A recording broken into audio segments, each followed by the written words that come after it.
Hey everyone, welcome back to another episode of the Easy Conversations podcast, a podcast about having easy conversations, where every week we dive into the topics of mental health, adversity, spirituality, and societal issues.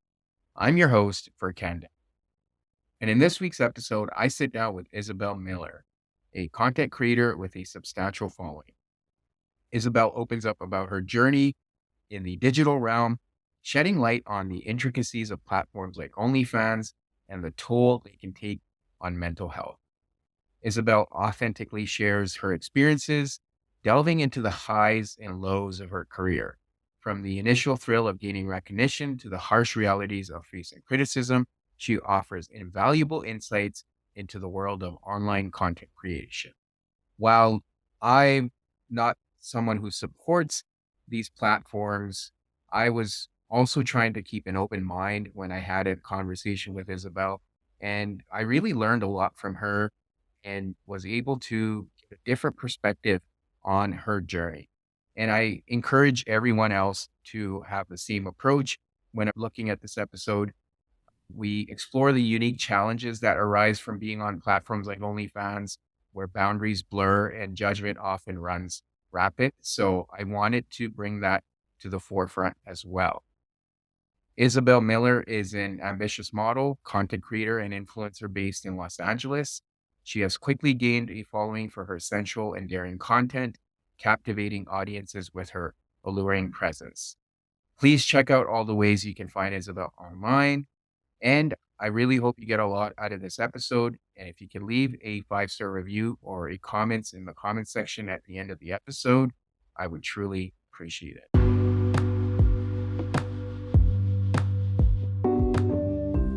And a brief word for our sponsors.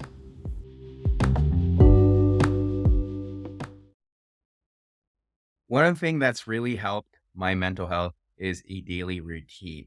Every morning after doing some breathing exercises and cold exposure, I like a smooth cup of coffee. I've been drinking Four Sigmatics coffee for the last 3 years, and it's been very beneficial for my routine. I especially like their lion's mane and chaga mushrooms coffee, which helps me with my mental focus and energy every morning. Four Sigmatic is on a mission to infuse functional mushrooms into the foods and supplements people love and use daily. Their goal is to enrich minds and improve well-being. By pairing lion's mane with coffee for focus or reishi with cacao for a sense of calm, their brews, blends, and powders get everyone in a good headspace so they can focus on what matters most. Check out Four Sigmatic and use the code EasyConversations, all one word, at checkout for 10% off your order. Today's episode is also sponsored by BetterHelp. Therapy can be very difficult for many people to start. In my personal experience, when I was going through my divorce, therapy allowed me to bridge a significant gap. With the help and support of my therapist, I was able to uncover a lot of repeated patterns and behaviors that were impacting my life. Through goal setting, I was able to focus on things that required attention, which allowed me to improve the relationship that I had with myself, and by extension, the relationship that I had with others. As a therapist, I've been able to see the positive benefits that clients are able to derive through healthy rapport and goal setting. BetterHelp allows a lot of flexibility where clients can schedule video sessions, sessions on the phone, or through messaging.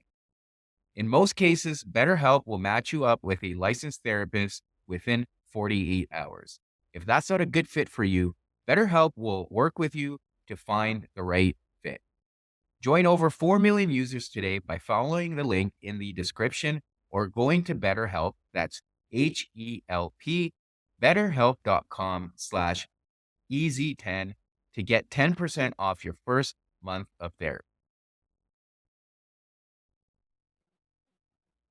All right, Isabelle, welcome to the Easy Conversations podcast. Thank you for joining me this evening. I'm really grateful for you for reaching out to me and wanting to do this. So I'm super excited for our conversation today.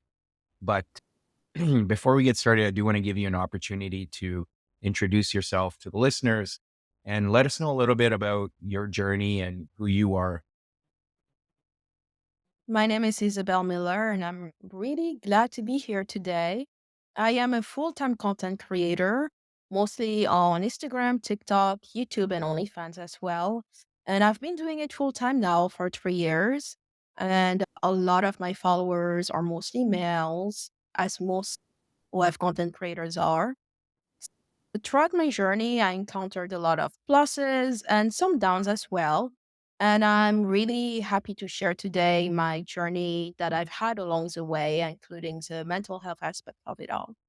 Awesome. Yeah. Thank you for sharing all that. And what made you want to become a content creator, right? Like, I think uh, it's a bit of a new phenomenon when you think about it in terms of for people to be able to use social media as a platform to be able to generate revenue and build pretty significant following. So, yeah, what made you want to pursue this path? Honestly, I've gotten into it by accident. I started out with modeling, and with that, I started posting my photos online.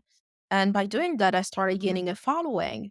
So, with that following came the idea of starting an OnlyFans account because that's a good way to monetize my presence online. And from there, once the pandemic hit and it really blew up, OnlyFans and I think content creation in general as well, then the opportunity came to really go all in and do it full time. So at first, I never was really right out of the gate of, oh, I'm going to be this full time YouTuber or content creator or whatever. I was like, you know what? I'm modeling this and that. So that's super exciting for me to do. So let's see where it can go overall. Hmm. Yeah, yeah, and it's a tough place to be, right? And I do want to come back to the OnlyFans side, but just in general in social media, for yourself to be able to put yourself out there in that sense, you open yourself up to a lot, right? Yes. There's the pluses, but then there's the downs too. And with the downs, I'm assuming there is that mental health aspect, but just trying to understand, I find myself to be a very sensitive person.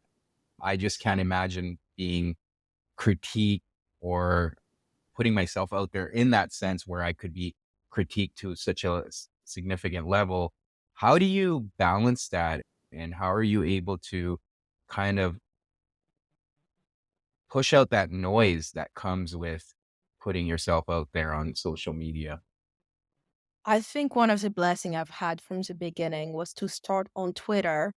And Twitter is honestly one of the roughest place when it comes to comments and Yeah. interactions because it's an open market. Yeah. Anybody can go on there and say anything, and it's a lot less moderated than the other Mhm. platforms.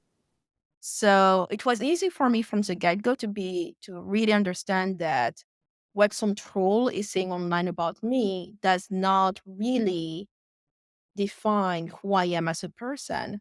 So from that early on, I was really able to see that demarcation line between what somebody says about me and who I am. And from there it was easier for me to block, delete, or like I used to do sometimes, make fun of them with my followers and really let go of it all. Yeah. Yeah. So you would turn it around and make them the target, right? In terms of them coming at you.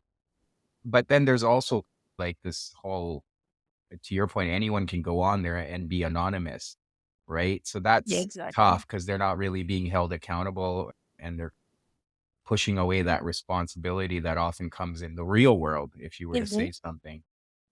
But there's also this aspect of like people tend to have insecurities, right? And I'm Yes. wondering for you if that is the case, if there are any insecurities. Have you ever been in a situation where perhaps someone was able to grab onto an insecurity and really hit home for you?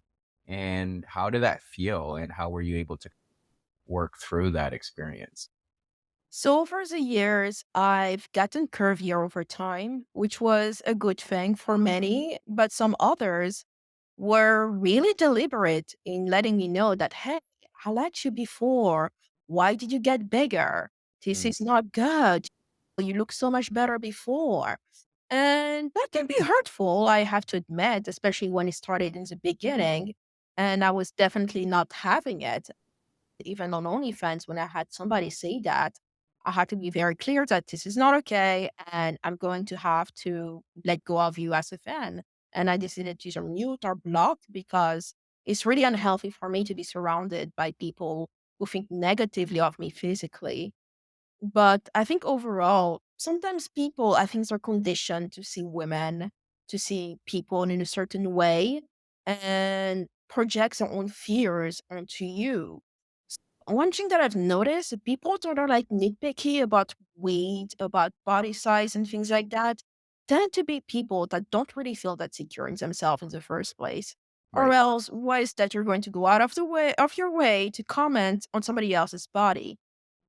So that's definitely a perspective that I've gained over time that you know what is not really healthy for me to surround myself anyone who makes me feel doubtful about my own looks. And it's a lot of boundaries to put in place as well because sometimes those people can be acquaintances, can be colleagues, it can be so-called friends or even photographers. Hmm. So I'm very deliberate about giving a warning if somebody mentions anybody size related to be like, you know what, this is not the subject that I approve of or want to talk about. I love myself who I am.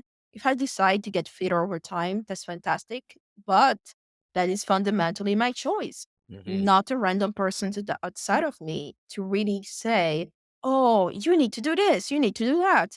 Okay, so please let me know when your next GQ magazine cover is. That way I'll follow all your advice, please. Because Yeah. then again, there are people that are not in the place to tell it to you in the first place. So it's who are you to tell me what I should look like? That's for me to decide first and foremost. And if I get to love myself the way I am right now, I think that's a really good foundation for my life in general and the future. Because it's easy to go on to the next diet, hire a trainer to lose 30 pounds in 3 months, and etc. But how do I want to feel in the next 20, 30, even 50 years if I get to live that long? I really hope so. Hmm. And that's what I'm really looking for. How do I really build a foundation of health, not only physically, but mentally over time? Hmm. Because I've been through diet cycles of try this diet, try that diet, go vegan, go paleo, or all that stuff. I've tried it all. And I'm glad I did because it's a wealth of information that you gain for yourself. But I think building, like I said, building that healthy foundation with self first, and then incorporating those habits that benefit one over time is much healthier overall than Hmm. succumbing to peer pressure and outside concerns. Because if I go through that route again, then that's the same route I'm going to keep taking over and over again. And I'm going to be in the same toxic mental cycle that those people are in. So almost like a cult. It's like, hey, I see you over there. Join my cult of feeling that crap about myself. So it's a lot of discernment to make. Right. Yeah, yeah, and what I'm picking up here, and you did highlight it, was setting strict boundaries because if you're protecting your mental health while you're doing this work, it's important to set those boundaries and be very firm to not only protect yourself, but also show other people that, hey, I have a zero tolerance for this, right? So if you want to Exactly. be a part of my community, these are certain things that you need to respect. And then the other piece that I appreciate from you, because this is something I often try to remind myself, is where is the in criticism coming from, right? Are they doing the work? Are they putting themselves out there? Are they experts? Where is it coming from? Because typically people that have done the work or are vulnerable, they will they will come at you respectfully. They won't try to take you down or bring you down with them. So it's always important to see where is this critique or feedback coming from, because not everyone's feedback is important, nor should you listen to it. So it's those two things are things I picked up from what you were saying because they're so important. That is very true. And even I want to add when people come so forth respectfully, I think it's a matter of intention as well, Hmm. because I think fundamental respect as well is respecting the other person's autonomy and not be like, oh, I've noticed that you're getting a lot of cellulite and I'm concerned about you. And it's, you know what? Why are you highlighting that in the first place? And Hmm. I've also noticed that these kind of peoples are not really asking you, hey, how have you been lately? What's going on in your life from a mental health perspective? Are you doing okay? Are you overwhelmed? Because a lot of times when we fall off our physical balances, our mental health balances overall, it's also a matter of stress, generally overwhelmed, etc. Yeah. It's almost never does it come from that angle. It's always a physical, superficial one of, ooh, you look this way. And when somebody comes from a place of judgment, why should I respond? I don't feel any impetus or responsibility to respond in the first place. So I just cut it out. Yeah, and that's crucial. And yeah, and I would argue even sometimes when people ask, "Hey, are you okay?" That could also be like they're trying to fish for information, right? So it's Exactly. you That's where have to be very intention mindful. becomes so important. Yeah, exactly, exactly. And another thing I'm noticing, you come off as a very confident person, which is so important in the field of work you're in. But has this always been the case for you? Because I know you mentioned in the past you were also doing modeling, which again requires a sense of confidence, or it could be crushing at times. So help us understand, how were you able to build this sense of confidence and how it served you? It's definitely grown over time. It wasn't necessarily a 360 transformation at once, even though sometimes we wish it was the case. Yeah. It was over time because the more we experience in life, the more we see the same problems over and over again, and we start seeing a pattern. And we realize, hey, what will make me happy in this condition? Is this worth it? Or even, do I deserve these conditions? And once I started seeing clearly on what was benefiting me mentally and what was not, I was much, much more determined in accepting myself and really letting go of this outside perspective and expectations and rely a lot less on quote unquote approval and validation because a lot of it personally came from a place of fear. And once I really set that intention of letting go of my fears, the more confident I became as well. Yeah, and that's what we when I'm working with people in the therapy world, that's exactly the things I'm focusing on is, okay, well, what's your fear? How do you plan on overcoming it? And a lot of people get stuck there because the fear is what's kept them where they are. And that place becomes very familiar, right? Exactly. Anytime we try to change, there's a lot of resistance. And sometimes people use that resistance as a sign of, oh, I'm not supposed to be doing this. But it's really being able to work past that resistance. And the reason why I bring that up is I'm wondering for you too, what was the resistance like and how were you able to tell yourself that this is something I'm going to move through? Wow, the resistance was tough because with the fear and anxiety, especially from an immigrant background, it keeps you in a space of survival. Mhm. And within that space of survival, the fear is almost like a teddy bear because it's something that soothes you that, Yeah. oh, I'm afraid, therefore this fear response is going to help me in some way do something better or get better grades or open a new business or etc. And I decided that, you know what, is that even true? Because the more I started noticing it over time, the more I saw it as a deterrent and not necessarily an anchor in a Mhm. positive way. Mhm. You think that, hey, this is helping me. If I don't have it, I don't know what's going to happen. My life is going to fall apart if I'm not worried about things. And the opposite actually happens. So I started to just take steps as to what happens when I do X, Y, or Z, and what happens overall when I start doing what I truly love in the first place rather than rely on what I was thinking before and what kept me in the same place of survival.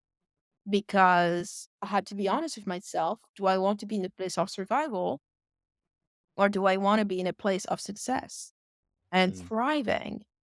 And the choice in my head was obvious. So I choose a thriving space. And in this case, it's very important to me to really let go of those fears and move forward in life, because the fears are what's keeping me unhappy. So if I don't want to be unhappy, I know what to do. Right. Absolutely. Yeah. And I think you touched it there is again that the fear really can cripple us. And we don't grow if we're gonna stay comfortable. And often we have to go, excuse me, step into that place of fear. But then we also realize that the fear isn't as bad as we actually thought it was going to. And we don't know until we try it out. And I do want to come back to, we were talking about boundaries earlier. And again, being out there, how are you setting boundaries when you're out in public and people recognize you, or even like acquaintances may want to talk to you about your work? Are there boundaries you have to set when you're out in public and just trying to have a good time and just be normal, right?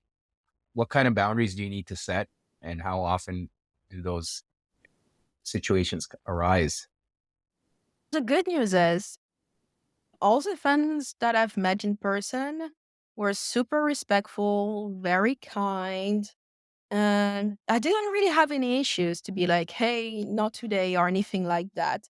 So I'm pretty open arm when it comes to receiving compliments from people in public, people recognizing me. As long as there's a sense of mutual respect, that's what really matters. And when it comes to people approaching me on certain subjects about my work and etc., once again, it comes from a place of mutual respect. For example, if on Twitter or on Instagram, I find comments that are way too raunchy, I Yeah, can always hide those. I like to also maintain a respectful platform overall. right.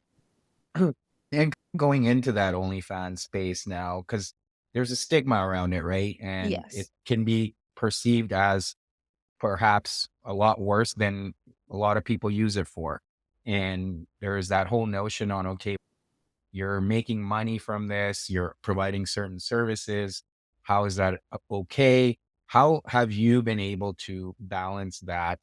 And I do want to dive into that a little bit more, but just want to understand your journey of doing what you're doing on OnlyFans. Ooh, that is a loaded subject and I love it. One thing that's really impactful is it is a stigma, it's a public perception because it's seen as something quote unquote dirty and wrong, or oh, you're just selling pictures of yourself online, or you're lazy and you don't deserve what you have because of what you do. And also people try sometimes mix it up and think that what you do is who you are, and they Mm, don't know how to make that distinction. So that's when self-awareness comes in first and foremost, because how I come off on OnlyFans or on Instagram, on Twitter, is different to how I come forward in real life, because there's a difference between me as a person and me as Isabelle Miller. So a lot of times people will not make the effort, they will just see you as you are. And that's a thing about being a public figure and having visibility. People will see your thing and think that you're that one thing. And that's something that I've accepted, and it is what it is. That's fine. mhm. And as funny as it is, thankfully, I'm laughing all the way towards the banks, no matter what people say or how they want to demonize the platforms, they want to demonize the creators. I think also it might be something personal about them, because what do you care? It's like Yeah, somebody going on their podcast and complain about strippers and the strip club next to their, I don't know, supermarket. And it's such a bizarre thing to do, because if you don't participate in certain activities, certain form of entertainment, then move forward. yeah, yeah. It's not like I go around and complain about gamblers, gambling, and the gambling industry. People know their limits. Some people see negatives in it, some people see the positives. Everything is different for everyone. I've Right. known professional poker players who really improved their life through the game. But on the other hand, some people went through tough times because of maybe their gambling addictions or losing money at the casino. I don't know. Hmm. So a lot of times people don't always have the perspective. It's easier for them to demonize and stigmatize because they don't fully understand the uh, the complexity behind what is going on. They want Hmm. to make it as easy and palatable as possible to their audience because they have an opinion on that subject. Yeah. It's often always put into these two boxes. Either it's glamorized, number one, or two is completely demonized. Hmm. And people always forget what's actually in the middle of this is a professions, and all professions are going to have their ups and downs. Some can be more cutthroat and tougher than others if you don't have the skin for it. And that's where also I'm all for people who do not want to do OnlyFans for the rest of their lives, who see it Hmm. as something temporary. People who don't want to get into it because it's too risky for their family lives, their careers, their future. And that's okay to also accept these facts that this is not a fully risk free profession. There's a risk in everything we do in life. Hmm. And it's better to just recognize it and respect it from across the board. Yeah. Yeah. There's so much to unpack in there. And I really appreciate your answer in terms of, first of all, eh, huge distinction there that there is a persona there, right? And the persona that's on the social media platforms or OnlyFans is not who you are. And people need to be able to understand that. And again, we lose sight of that, right? We look at that public image and then we assume that's who the person is because we've assigned certain judgments to that image, Exactly. right? And what I've come to learn in life, and I try to remind myself all the time, it's I forget quite often myself, but we tend to judge in others what we don't like about ourselves, right? Very true. And a lot of people also do judge others because of and we touched on it briefly, but their courage, their ability to do something that's risky or brave for that matter. And it's because we don't know if we can do it, it's easier for us to judge others and try to bring them down with us, right? And that's something we touched on even with these comments that you may get online. So it's important. And then to your last point that really stood out to me is, yeah, I mean, it's everyone has a choice, right? If you don't agree with it, don't participate, right? Like it's something for me, for example, I don't think I'll ever use that platform, but doesn't mean that others can't, right? And doesn't Exactly. mean I get to judge others because I have my own skeletons in the closet, right? So I Exactly. need to remind myself of that too. And I think people often, we tend to forget, right?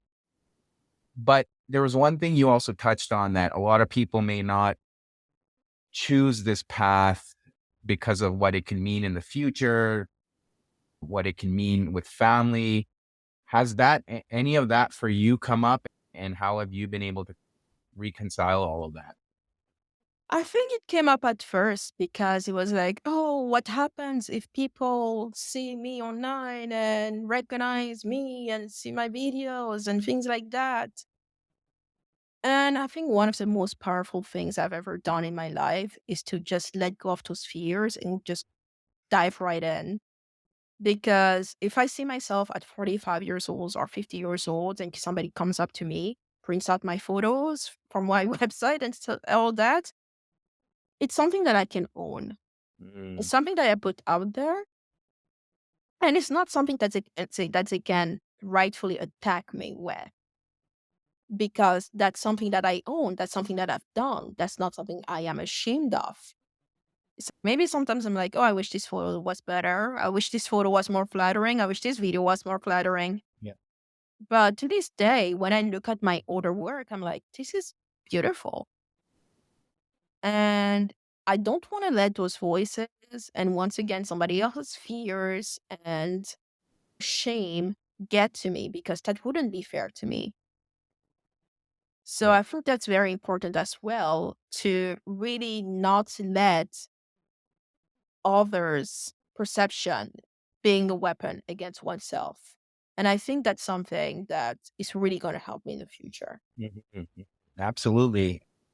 And then the other thing you mentioned that often people will say you're lazy, for example, that could be tough to hear, right? Because first of all, again, I don't think people need to justify how they do work. Sometimes you could be very smart and it may take you even an hour to do your job, right? Doesn't Yes. make you lazy, but and then art too. Art is art. And I think everyone has their own form of creative expression. But when you hear something like that, what goes on in your mind? First thing that goes on in my mind is, oh, if only you knew what went on behind the scenes. Because some of the most hardworking people I know do OnlyFans full time. It's literally their life. They have families, they have people helping them, they have teams. It's a real job, it's a real profession. And also, I want to highlight that not everything in life is about hard work. So, that mention of laziness in the first place is just pure bitterness. Mhm, And people need to call it what it is. It is being a hater and being bitter. Because why do you care how someone else work, how hard they work, how they should be doing X, Y, Z? It's kind of like people saying, oh, the Kardashians are lazy because they just show up on TV and they're famous for being famous. Athletes are lazy because they just kick into the ball for etc. Models are lazy because they're just out there taking pictures. And we all know that none of this is true. So a lot mhm, of times those comments are just straight up spiteful and ignorant at the same time. But people love to indulge in it because it makes them feel better about themselves. mhm, It's easier mhm, to look in the mirror and say, yeah, I'm at this job that I despise because I'm hardworking and I have those virtues unlike those lazy OnlyFans girls. So a lot of it is also virtue signaling and comparison about I'm better than this person because I'm not this. Same thing mhm. that they do with wealthy people. I'm a better person because I'm not like that rich bastard over there. So Right. it's a lot of like classic sociological problems that we've had for millennia. Yeah, yeah, yeah. No, I agree with you. And that's well said. And we obviously have touched on different aspects of mental health. I do want to bring it together because that's obviously something you're passionate about and want to talk about. So how does, like your mental health fit into all of this? How have you made it a priority? And how do you keep focus on it throughout all of this? So the sad part is at first it wasn't a priority. And I used to really overextend myself and really get into these moments where I was extremely overwhelmed and felt really neglected within because I'm giving all this time to the platform, to my photo shoots, to social events without necessarily really connecting with myself at the same time. And when I saw this, I'm like, you know what? Something needs to change here. So I made sure that slowly started to really hone in into what is it about this profession that I want to keep doing? What is it that I want to move away from? What is it that I truly genuinely love? And how overall is my life trajectory currently and in the future? Mhm, So I'm really having a more holistic view on life in general and not always being about perfection and productivity and working hard and being the best and all that. Because growing up as a quote unquote overachiever and etc., it's easy to really, once again, just like fear, still mhm, attach this notion of survival. Of I have to be great at this, I have to be perfect at that, everything has to be good, everything has to be perfect. Oh no, I can't fail, I don't want to fail, this is terrifying. And then it started to be very obvious that this perception of life was not benefiting me, it was hurting me. And it just became mindless after a certain point because we cannot be great at everything in life. And mhm, when it became really obvious that, hey, maybe this is not my end all and be all in life. I have other passions, I have other things that I love. And why not invest more time into not just myself, but into what I love the most as well? Then I think my mental health started becoming a lot better than just being like, oh, I have to do X, I have to do Y, I have to do Z, Right. and really overextend myself to a point where I don't really, number one, recognize myself, but also I'm not really living the life that I love. So I Right. think it's a lot of discernment to make. Yeah, absolutely. And what I'm hearing there is you have certain agreements with yourself in terms of what you're going to accept in terms of even for yourself, right? In terms of how much work you're going to put in and where you draw the line.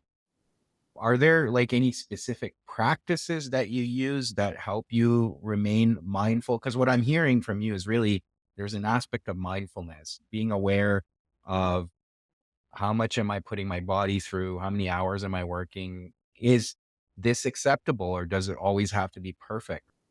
So, yeah, how do you maintain that sense of mindfulness? Because sometimes I find for myself, even though I have certain limits, it's easy for me to fall into that trap because I'm always like, it's always a fine line between being that overachiever and then I find myself hours in and I'm like, oh, shoot, now I need to pull myself out.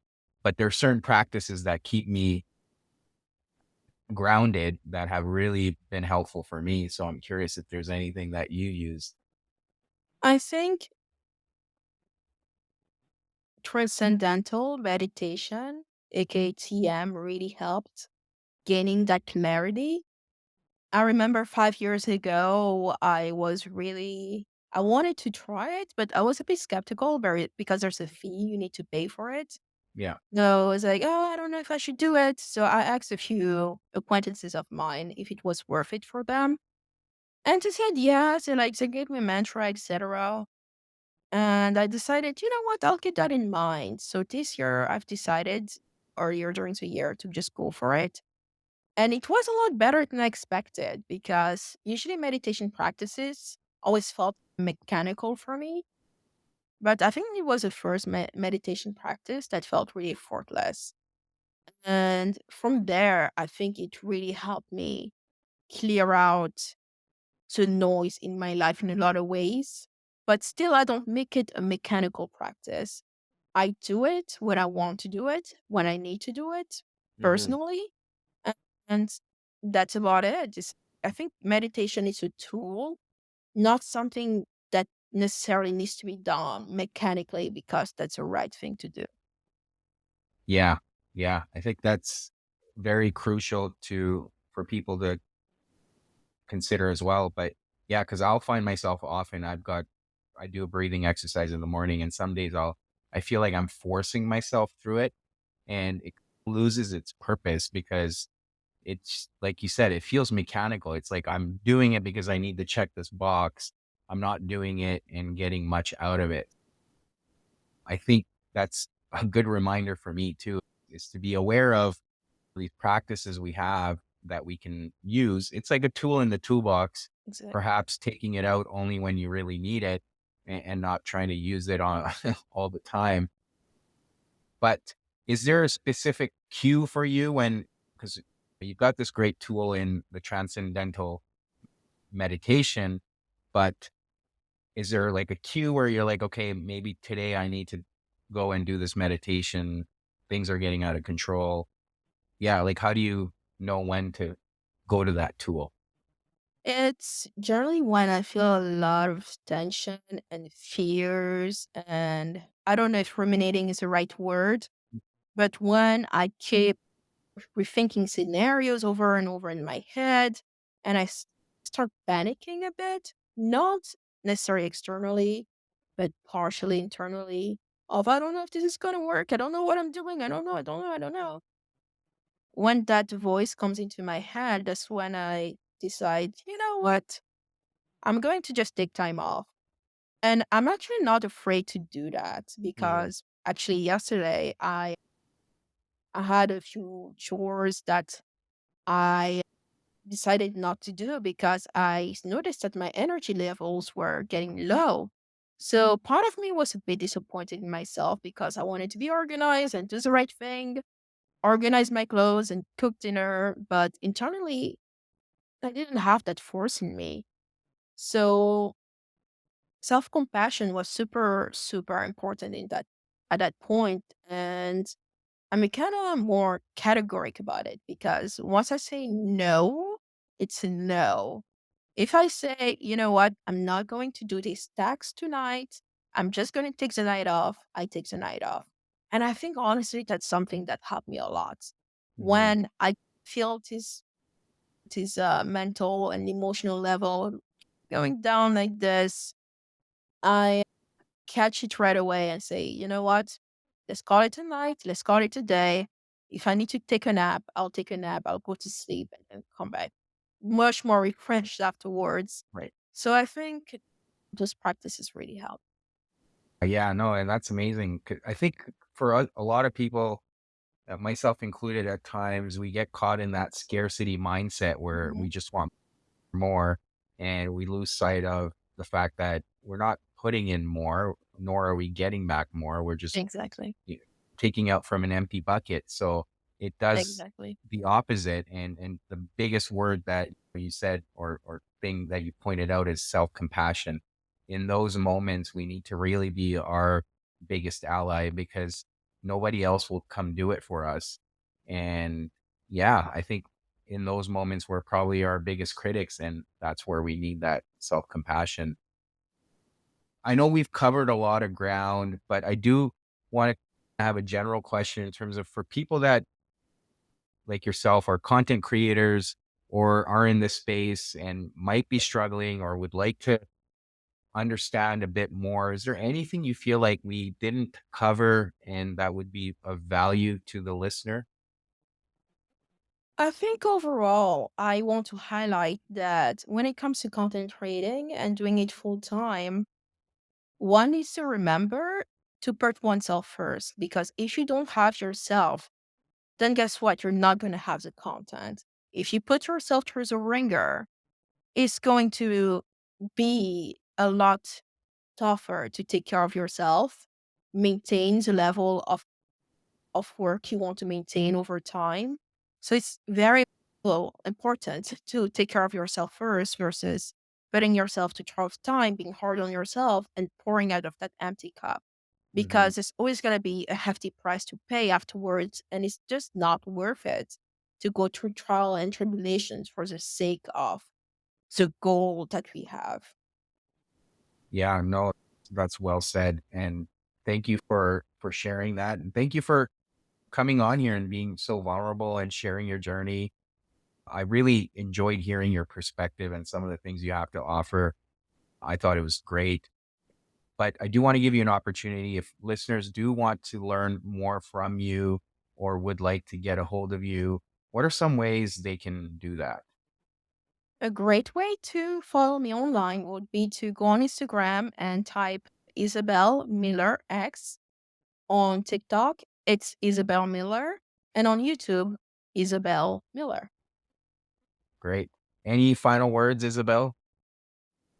I had a fantastic time here and it was a fantastic interview. And I really wish all listeners a wonderful and happy life listening to this podcast in the first place. I think you're doing great. They're doing great. So I wish everyone the best. Thank you. Thank you for checking out this episode with Isabel. As always, please leave a 5-star review or a comment in the comment section. I always love hearing from you. If you haven't done so, please subscribe to the podcast on Apple Podcasts, Spotify, and or YouTube. And also check out the Easy Reflections newsletter, which is coming out weekly. And I cover many things around personal development. So feel free to subscribe to that. Otherwise, check out the sponsors in the descriptions. And until next week.